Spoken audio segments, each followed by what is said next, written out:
4 ऑक्टोबरला सांगलीत शरद पवार आणि नितीन गडकरी एकाच मंचावर मराठा समाज संस्थेचा कार्यक्रम। केंद्रीय गृहमंत्री अमित शहा लवकरच मराठवाडा आणि विदर्भाच्या दौऱ्यावर नागपुरात 23 तारखेला बैठक होणार। सूत्रांची माहिती, इच्छुक उमेदवारांशी चर्चेची शक्यता। संजय दिना पाटलांच्या खासदारकीला आव्हान, शपथपत्रात आईच्या नावाचा उल्लेख नाही, अपात्र ठरवण्याची हायकोर्टाकडे मागणी।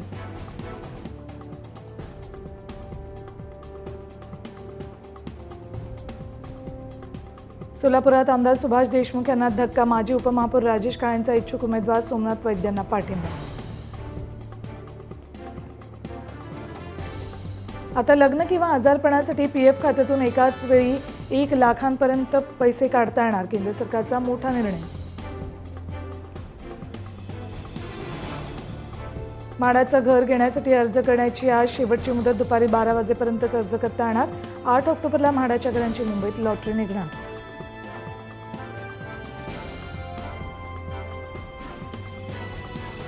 चांद्रयान-4 मोहिमेला मंत्रिमंडळाची मंजुरी, मोहिमेसाठी 2104 कोटींची तरतूद, चंद्रावरील नमुने गोळा करून पृथ्वीवर आणणार।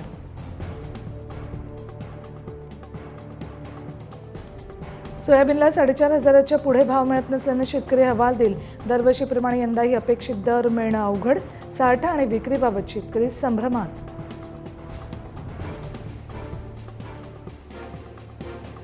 भंडाऱ्याच्या लाखांदूर तालुक्यात विसर्जनाच्या मिरवणुकीदरम्यान छत कोसळलं, दुर्घटनेत 30 ते 40 महिला जखमी, जखमींवर उपचार सुरू।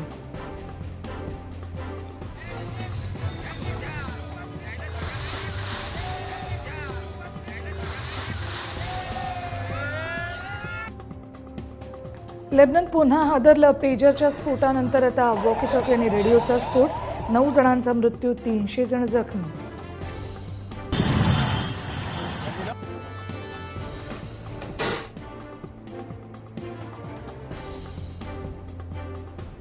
जम्मू काश्मीरात विक्रमी मतदान, पहिल्या टप्प्यात 58% अधिक मतदान।